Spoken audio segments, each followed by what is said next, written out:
Hey everyone, this is Mike. It's the day before patch 6.1, so we have some patch notes. Now, the patch notes themselves are quite big. The only thing that I'm going to be focusing on today is going to be the battle changes or the job balance adjustments, because there's quite a lot of things to talk about here. I already had a quick read through them, so I could kind of formulate my thoughts already, so that this video doesn't become much longer than it has to be with me trying to speculate or trying to figure out what these changes are. Now, if you hear some background noises, apologies for that. It's kind of warm in here, so I have the window open. So maybe you'll hear some birds here or there. But let's jump right into the battle system changes. First of all, healer role actions. Lucid Dreaming is now acquired at level 14 instead of 24. Not really going to change all that much. Then Paladin. Iron Will, this is your tank stance. Recast time has been reduced from 10 seconds to 3. This is to make it so that if you accidentally turn it on, it's going to be faster to turn it off again, I think. Outside of that, it's not really going to change too much. All of the tanks received this change. Clemency and Holy Spirit no longer interrupt action combos. So that is amazing. Clemency was really bad to use before. Holy Spirit as well as like a ranged action because it would interrupt your combo. Now you'll be able to use Holy Spirit as a ranged attack instead of like having to use your shield lob or whatever it is, because it's not going to be interrupting your combo anymore. And I do believe Holy Spirit has a higher potency than your shield lob, so you can now use this instead. Requiescat, additional effect, grants Blade of Fate ready when the effect of Requiescat ends has been added with a duration of 30 seconds. So this means that you don't automatically have to go into your Blade of Fate combo anymore, because previously it would be a combo action off of your Confiteor. Now it's just going to be usable when your Requiescat gives you that buff and it lasts for 30 seconds. Is this going to change a lot about the rotation of Paladin? I don't know, because I don't play a lot of Paladin, but knowing how like big brain the optimization for the job can be, this might affect some things. If you're somebody that plays Paladin as like a casual player, this is not going to affect you at all. You can still use your Blade of Fate right after you use your Confiteor. Then Holy Circle also no longer interrupts combos, so same thing as with Clemency and Holy Spirit, great change. Confiteor now restores your HP with a potency of 400, and the same goes for the rest of your Blade combo as well. So all of your magical spells are now going to be restoring HP for you, so that's actually quite a lot of added healing, because that is like half of your rotation essentially. Divine Magic Mastery 2 now adds a healing effect to Confiteor, so that's just a change of the trait. Moving on to Warrior, Defiance, recast time reduced, so again, same as the other tanks. Overpower, area of effect has been changed from a cone to all nearby enemies. So this is just to bring it in line with the other tanks, I guess. Overpower was the only skill that was still left with being a cone instead of a circle around you. Now it's also going to be a circle. I guess it also makes things a little bit easier because your Mithril Tempest is a circle, so you would go from like cone, circle, which like you had to reposition all the time. Now you can just go stand inside the middle of a mob pack and just overpower away.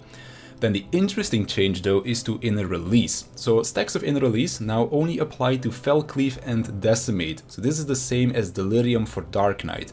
You can now press Inner Release, do your normal combo actions and still have 3 stacks of Inner Release. It doesn't often come up, but it is very nice in very niche situations, like for example P4 during PNAX. You would sometimes have to run away from the boss while your Inner Release is active, and you wouldn't be able to throw Tomahawks because using Tomahawk would eat into your Inner Release stacks. So this is going to be very nice for that. The additional effect, nullifies Stun, Sleep, Bind Heavy and other knockback and drying effects, has been changed to Kran's Inner Strength, doing exactly the same thing. When I first read this, I was kind of confused, like why would they just change this? But Inner Release now basically gives you 2 things, or well, 3 if we're talking about Primal Rent as well. But the stacks that it gives you used to also be the duration that you had your knockback nullification for. So if you use your 3 stacks of Inner Release immediately, which you would always do, you would have about, let's say, a 5-6 second duration on your knockback immunity. Now it gives you 2 buffs, 1 buff, which is your 3 stacks of Inner Release to use your Fellcleaves and Decimates, and another 15-second buff, which is that Inner Strength, which is the knockback prevention. So this is now just going to be a straight up buff, and I think this is a really good change to Inner Release, because it addresses the problem of if you have to disengage, you can't use Tomahawks, and it also makes it so that if you want to use Inner Release around the period where there is a knockback, you now don't have to like hold back on using your Inner Release stacks to like keep that knockback prevention. So really cool changes overall. Dark Knight, this one has gotten some of the best quality of life changes that we have all been waiting for. So first off, Flood of Darkness potency has been reduced from 130 to 100. This means that you just don't want to use it until there are 3 enemies. Once it's 3 enemies, it's the same potency. This is also your old one. This is not the one that you use at level 90. This is the one that you get immediately. Then Blood Weapon now grants 5 stacks of the Blood Weapon effect, and the duration has been increased to 15 seconds. Amazing change. This is something that we've been wanting from pretty much the beginning of the expansion, I think. Warrior got a change, Delirium got a change, and then it's like, why does Blood Weapon still exist in its current state? This addresses all of those problems. Amazing change. Stalwart Soul, now acquired at level 40, previously 72. Again, amazing change. You now have an actual AoE rotation at low level as well. And also something that will give you blood gauge and mana back, which is something that you both needed. So really good change. The only thing I feel like is kind of missing here now is the raid buff that you have, your Dark Missionary. They should reduce that to like give it before level 70, so you can use it in UCOP and Uwu for the ultimates as well. And then our last change, Living Dead, the additional effect, restore HP with each weapon skill successfully delivered or spellcast, has been added with a cure potency of 1500. That's a crazy amount. If you think back to Paladin, you get 400 potency per GCD. This is almost triple that, so very big potency on those healing spells. If an amount of HP totaling your maximum HP is restored before Walking Dead runs out, the effect will now change to Undead Rebirth with the duration carried over from the time remaining of Walking Dead. While under the effect of Undead Rebirth, most attacks will not lower your HP below 1. So, what does this mean? First of all, when you're under the effect of Living Dead or Walking Dead, you are now going to be restoring HP upon each successful GCD. Weapon skills are GCDs, and that's going to be 1500 potency. On top of that, if you now finish healing yourself off, whether you do it yourself or whether one of your healers does it, your debuff from Walking Dead is going to be changing into Undead Rebirth. So you'll know when the healing check has been met, and you then stay immune until that buff timer runs out. So one of the concerns that I had about Dark Knight was that with this healing added onto your kit, that you would maybe accidentally get rid of your Walking Dead debuff and then also reduce the time that your immunity lasts for, essentially. But this way they're still keeping the 10-second immunity that you get from your cooldown, and it is also going to be showing you and your healer when the healing check has been met. So I think this is an incredibly good change. For Gunbreaker, it's just a tank stance thing, so we don't really care about this too much. Monk Perfect Balance can no longer be executed while under the effect of any beast chakras. Doesn't really have an impact on how Monk plays. This is just going to mean that people that might not be super familiar with Monk can't accidentally press Perfect Balance while you're already in Perfect Balance, essentially. So it doesn't really change too much. Then Dragoon Jump. Action animation has been shortened, and action now changes to Mirage Dive while under the effect of Mirage Dive Ready. Same thing goes for your high jump. All of your other jumps have had their animations shortened as well. So this does two things. One, you're not going to be animation locked for as long. The only thing that I see missing here, and which I also mentioned in my previous video, like the preview one, is that your Star Diver isn't in here. That's the one skill that I thought really needed the animation shortening, and it's the one that they didn't do it for. So kind of a pity over there. But at least your normal jumps are going to be a whole lot easier. The fact that their animations have been shortened, I'm kind of curious to see if we can double weave them now, because we already got really close to the point where it's almost possible to double weave them, so I want to see if that is going to be a possibility now. The fact that your high jump and jump now change to Mirage Dive is just going to be saving you a button on your hotbars, so that's just some nice quality of life changes there, I guess. I'm still gonna have the separate button because I'm just used to it, but when they talked about Dragoon in the live letter, I was kind of scared that they might maybe change something to the rotation, but that clearly is not going to be the case, so I'm quite happy with that. Just curious to see how fast your jumps are going to be now. Then Ninja. Hide now dispels the effect of Doton upon execution, so this doesn't really affect much outside of the fact that you would sometimes do pre-pull Dotons. So you would use your Huton, you would use Doton, hide, and then you start the fight and you hope that the tank pulls the boss into your Doton. It was kind of annoying to do, so this is just to kind of go against that playstyle. Mug additional effect increases target's damage taken by 5%, has been added with a duration of 20 seconds, so that's actually a very long raid buff. And then Trick Attack, Additional effect increases target's damage taken by 5% has been changed to increases damage you deal to the target by 10%. So Trick Attack is now becoming a personal buff and is also going to be stronger because 10% for 15 seconds, that is quite strong. So this is just going to be shifting how you deal damage in your party. You're going to be dealing more damage, you're going to be providing less to the party. It's probably going to end up being about the same rate contribution overall. Aeolionette potency increased on both like the non-positional and the positional, so quite nice. Sakuchi animation has been shortened, so you're going to be faster now. Kind of curious to see how fast you are going to go. Doton potency has been increased from 70 to 80, but the duration has been reduced, and I did the math before. This is going to be a potency nerf in total, so you don't want to use Doton as much as you did before. You'll probably still want to use this on AoE scenarios, but not on a single target anymore, and of course you can't even do it on a boss fight anymore because your Doton will go away when you use Hide. Hakim Jinsatsu, this is your second AoE combo skill, potency increased. Armor Crush potency increased. Bava Kakera potency decreased, so that is kind of a nerf for single target. And then your Phantom Kamai Tachi has potency increase as well, and then you get melee mastery at 74 instead of 84. But there's also a new trait added at 84 to give you that as well. So Ninjas is going to be dealing more damage with their normal skills. Bava has got some potency reduction, but you get back the damage that you're missing there from all of your other stuff. So I'm guessing this doesn't really change much to the overall raid contribution of Ninja, but your raid buff is weaker, you're going to be doing more damage yourself. So a good Ninja is going to be making a bit more of an impact than it did before, I guess.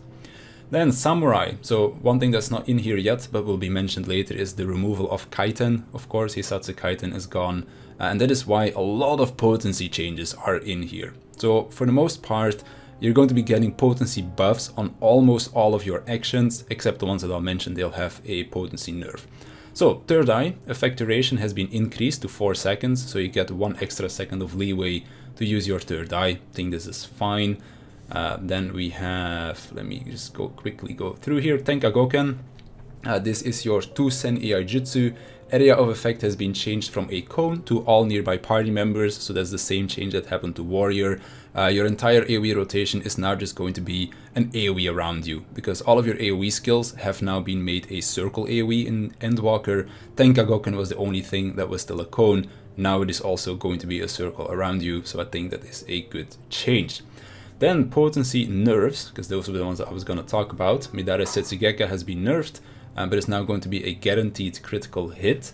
Meiko Shisui does not count on your ranged weapon skills anymore. So this is going to be really nice. If you have Meiko active and you need to disengage from the boss, you can still use your NP, I believe it is called, and you're not eating away at your Meiko Shisui stacks. So good change. Shinten is now acquired at 52 instead of 62, so nice change. Also potency has been reduced. This was to be expected because we're now going to be using more Shintens, because this is going to be spammed a whole lot more with the removal of Kaiten. Yaten activation time has been adjusted to match that of other backstab actions, so you're going to be backstabbing a lot faster. Kyuten acquired at 62 instead of 64. Kaishi, Higambana, Goken and Setsugeka all have their potency reduced, and then Kaishi Setsugeka is also now a guaranteed critical hit.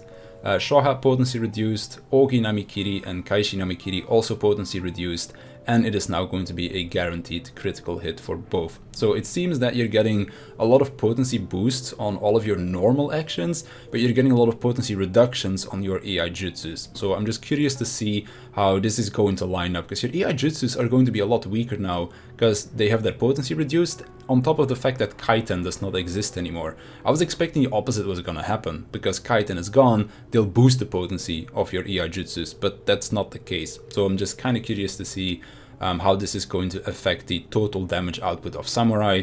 Kind of expecting it to still be in line with the damage that it does right now, it's just that your damage is going to come from different parts of your kit, I guess. So yeah, curious to see how this is going to play out. Also curious to see how Samurai is gonna play now without Kaiten being there, if you're literally just going to become a Shinten spam bot or whatever. It is my favorite melee, so I'm definitely going to be looking into this when the patch goes live. Then Reaper, Hell's Ingress and Egress now give the enhanced harp duration for 20 seconds instead of 15. and the action animations have been shortened for all three, and Regress is the one that makes you jump back to your portal. So Gap Closer or your backstep is going to be faster now, and you have a longer time to use your enhanced harp. Then Bard, Repelling Shot, range has been increased from 5 to 15 yalms, so I'm imagining this is your activation range, so you can just stand further away to still use the backflip. And then the activation time has been adjusted. A lot of backflip actions have their animation time adjusted, so I'm kind of curious to see how this is going to, like, how fast this is going to be now, I guess. Then Battle Voice no longer requires you to be singing a song. Not really going to be a situation when that's happening, unless you were to die mid-fight, and then you can't sing your Battle Voice because you don't have a song active or something. But as long as you stay alive, this shouldn't really have an effect on your gameplay. And then Wondrous Minuet will now change into Pitch Perfect upon execution. So this is again just to save a button on your hotbar. Just some minor quality of life changes. Machinist, potency increased on Heat Blast and pretty much everything else as well. So Heat Blast, Drill, Air Anchor, Pile Bunker, Crowned Collider and Chainsaw all getting some minor potency boosts, but Wildfire is getting quite a big potency buff because this is per weapon skill landed. You get 50 extra potency from that. So your Wildfire is going to do a lot more damage. Everything else is going to be doing slightly more damage. So hopefully this fixes some of the DPS issues that Machinist had, because it was quite far behind the pack compared to all of the other DPS jobs. Like even the ranged were still quite far ahead of Machinist within their own role. So some good changes right there. Curious to see how much this will actually impact the job. Then Dancer, there is a lot of text over here and I'll just summarize it really easily. So for your steps, standard step, emboîter, entrechat, jeter, and pirouette, these are your 4 step actions. And then also technical step, they're all weapon skills now. This doesn't mean that you're going to be generating Esprit Gauge on them, but I guess this means that if you're playing with 2 dancers in the party, that you'll be giving potentially Esprit to your other dancer. I think that's how it might be, not 100% sure. These other changes though, these are your normal combos and your procs. And what they've done is when you do your normal combos, the buff that you get, the proc that you get to use your flourishes is now different. So normally you would get Flourishing Symmetry or Flourishing Flow, and that has now been changed to Silken Symmetry and Silken Flow. The reason for that is because your Flourish still gives you Flourishing Symmetry and Flourishing Flow. So what this means is whenever your Flourish would come up and you would still need, let's say, 1 GCD, you press that 1 GCD and now you want to use Flourish, but the 1 GCD just gave you a proc. So you don't want to use Flourish yet because you want to get rid of your proc first, because otherwise you're overwriting your buff and you're losing out on a potential proc. Feels bad. Now you can use your GCD, you get the proc, you use Flourish, you now have 2 buffs on your hotbar so that you can use both of them on the same skill. So let's say, for example, I use Cascade, I get the proc, I use Flourish, I can now use Reverse Cascade twice in a row because I have 2 different buffs that allow me to use it. So this is just a really nice quality of life change. Definitely was not expecting this to happen, but it is a really welcome addition to Dancer. This is going to be a very nice change, and it's just going to make it so that you can use Flourish on cooldown instead of having to worry too much about your procs. So quite cool change. Then for Summoner, this is going to be a lot of potency boosts, but they only affect your Ifrit skills. So Ruby Ruin, Outburst, Ruin 2, 3, Ruby Ride, Ruby Disaster, Catastrophe, etc. Those are all your Ifrit skills. So the recast time has been increased from 2.5 to 3 seconds. This means, I think your cast time is like 2.8 seconds. So instead of clipping into your GCD itself has now been made a longer recast timer so that you don't clip into the GCD itself anymore. And then also the potencies have been increased to accommodate this. On top of that, Searing Light, your raid buff, is now activated from the caster instead of the carbuncle. So I'm also expecting this to mean that you can use it when your carbuncle is not on the field. So you can just use this on cooldown without having to worry about your carbuncle actually being there. Then Red Mage Displacement, action animation has been shortened. So again, probably to put it in line with all of the other backstep abilities. Again, really curious to see how fast these things are going to go now. Then White Mage, Stone, Arrow, Stone 2 and Regen have all had their mana cost reduced. Of course, Stone Arrow and Stone 2, you don't really care about this too much. Arrow 2, same thing. Also for your 2 dots, your early game dots, they've all been made 30 seconds now, so it's in line with what you have at level 90. So you don't have to like relearn the job when you go play low level content. And then also the MP cost reduction on region is going to be quite nice. Now these of course do not affect your end game play of White Mage, but something else will that we'll talk about in just a second. Then Asylum range increased. Oh yeah, Cure 3 also has a range increase to 10 yalms, so Cure 3 range is going to be quite big now. But the big change over here is Secrets of the Lily. So the time before a Lily is added to the healing gauge has been reduced by 10 seconds. So you used to get one every 30 seconds, now you get one every 20 seconds. On top of that, Afflatus Misery has had its potency increased from 900 to 1240.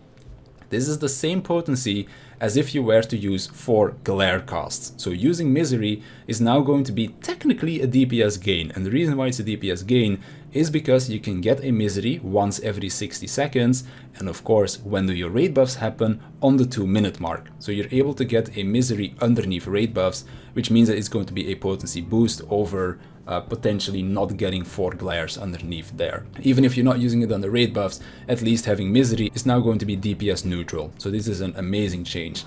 The fact that they're not really changing the mana on the end game spells doesn't really matter now anymore, because you're going to be wanting to use more Lily spells. Before, Lilies, you didn't really want to use them because your normal casted abilities, your glares, now have a shorter cast time. So you could move and you could weave without needing to use a Lily spell for it. And using a Lily itself was also a DPS loss, because your Misery did less potency than if you were to use 4 glares. It now being DPS neutral is going to mean that it's just going to be free healing that you'll want to make use of. So you get more healing out of it because you also get more Lilies now, and it is going to technically give you more damage if you're able to use your Misery under raid buffs. They did nerf the AoE potency off of it for like past the first target, but that's just something that affects dungeons. Probably won't really affect normal gameplay too much, unless maybe in Dragonsong Surprise they add like a multi-target fight or something like that. But still, I think this is a pretty good change. And then Liturgy of the Bell, the Lily Bell. Additional healing effect from remaining stacks of Liturgy of the Bell will now be triggered when the time expires or upon executing the action a second time. So you can now just decide if you want to use your Lily Bell early to give like that extra final heal. Then Scholar Ruin, MP cost reduced. Again, you won't feel this at endgame. Embrace, this is the region over time that your fairy gives essentially, has been increased, so you can just put your fairy somewhere and she'll probably still be able to like hit people with the Embrace. Bio 2, MP cost reduced. Again, you won't feel this at endgame. Sacred Soil has been made bigger, so same range as your Asylum from White Mage. And the Expedient buff has been reduced from 20 seconds to 10 seconds. Now Expedience, which is the skill that this buff comes from, gives 2 buffs. Expedient and Desperate Measures. Expedient is the sprint buff, so that is now only 10 seconds instead of 20.